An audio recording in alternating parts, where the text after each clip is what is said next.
Salut les gens. Alors aujourd'hui je vais vous montrer ce qui est un petit peu avancé sur le Débile Project parce que j'ai pas beaucoup bougé. Le week-end dernier a été un peu mouvementé.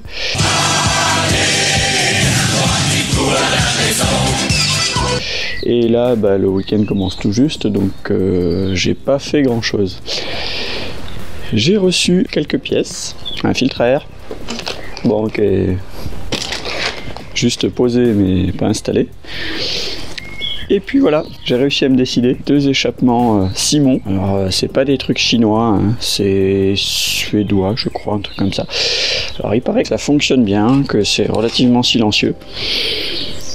Bon, sachant que ici, on voit à peu près les queues de soupape en reflet dans l'inox. Donc je suis pas sûr que ça le rende super silencieux non plus, mais bon, c'est vendu pour ça. Et après, il y a la question du réservoir. Parce que celui-là, on oublie, il est dégueu cracra. Et la pompe à essence est bien spécifique, pousse à 4 bars corrigées après sur le moteur. Elle est immergée et donc trouver une pompe externe en 4 bars, c'est trop cher, voilà, c'est pas plus compliqué que ça. Donc il a fallu que je trouve un autre réservoir. Fabriquer un réservoir, c'est chiant. Acheter un réservoir, c'est pas gratuit et c'est chiant aussi parce que c'est moche, enfin ça ressemble à rien. Donc du coup, je me suis dit, qu'est-ce qui peut ressembler à un réservoir et qui demande pas grand-chose comme modification. Vous avez entendu le bruit, vous connaissez sûrement. Ouais, bon, c'est juste une bouteille de gaz. C'est juste une bouteille de gaz. C'est juste une bouteille de gaz qui trouve sa place dessous. Voilà. Bouchon de remplissage.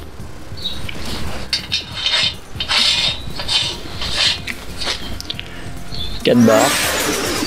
Retour. Et vent. Il est pas bien là.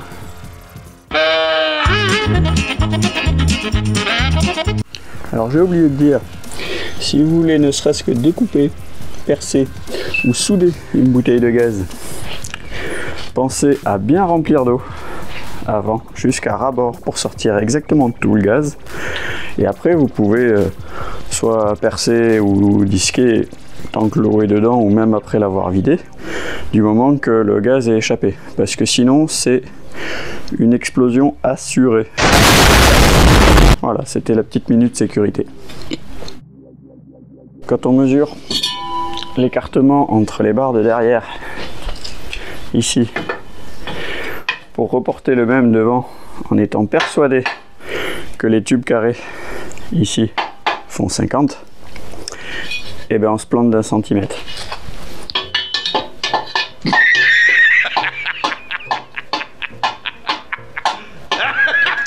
Et on se traite de con pendant un moment. Hein. You serious? C'est pas grave, ça fait juste un peu de déchets. Bon, en même temps, vu le prix qu'elles m'ont coûté, je peux en gâcher au moins 2 sur tout l'ensemble du projet, quoi. Et puis si ça se trouve, ça servira même à autre chose. En plus, le petit côté steampunk qui manquait à la chose. Bon, c'est pas le dernier, hein, je vous rassure, parce que ça va être une vraie usine à gaz. Et pour l'instant, c'est la bouteille de gaz pour l'usine. You serious?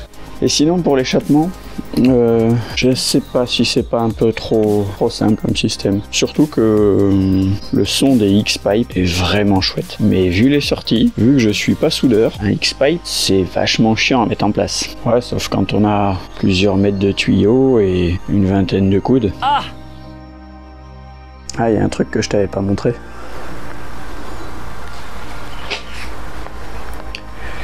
Ça, c'est tout ce qu'il me reste à faire avant de démonter le buggy. Une fois qu'il sera démonté, il y a tout ça qui restera à faire. Et seulement après, on pourra le démarrer. Ouais. Pas le moindre tour de vilebrequin avant que tout ça soit fait.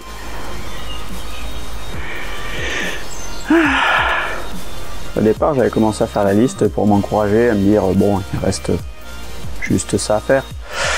Et puis plus on regarde et plus on en trouve. Voilà.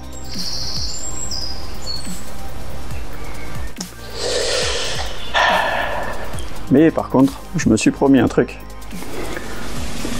Pour les 1000 abonnés, je démarre le moteur. Je sais pas encore comment, je sais pas à quel point ça va être compliqué, ni si je pourrais le faire en, on va dire, dans un montage définitif, ou si je me débrouille à faire du temporaire pour que ça démarre. Mais voilà. Bonne chance. Donc si vous voulez l'entendre, eh ben, il va falloir partager beaucoup, que tout le monde s'abonne. T'abonnes ta mère, ta grand-mère, tes enfants, ton chien, tes voisins, Mon père, ta mère, tes frères et tes sœurs. Petite victoire. Il a fallu que je redémonte le réservoir et j'ai pu installer ça. Et on dirait pas, mais c'est vraiment pas simple.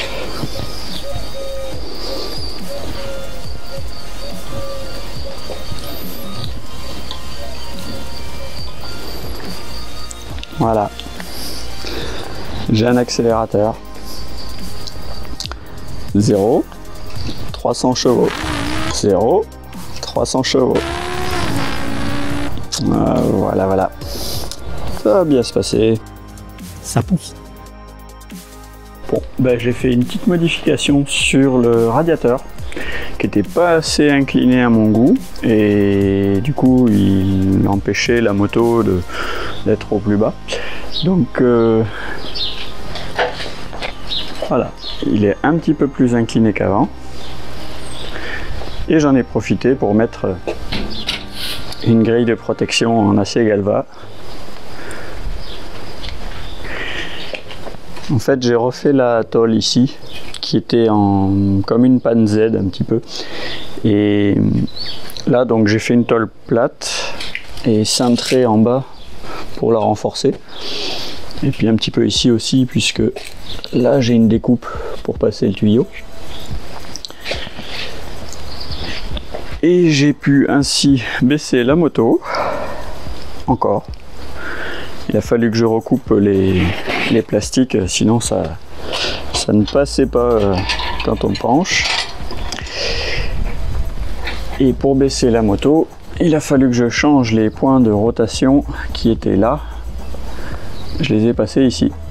Ce qui fait qu'ici on a un bras de levier qui est un peu plus grand, et pendant qu'on saute, le mouvement ici est moins important qu'avant. Parce qu'avant, faudra regarder les vidéos précédentes, la tige filetée ici bougeait beaucoup dès qu'on bougeait un petit peu la moto. Maintenant ça bouge pratiquement 2 fois moins, vu que le bras de levier est 2 fois plus long. Bon, bien sûr c'est que pointé, ça tient pas, hein, c'est juste pour la mise en place, encore une fois. Et ceci fait en sorte que j'ai pu barrer ça et ça.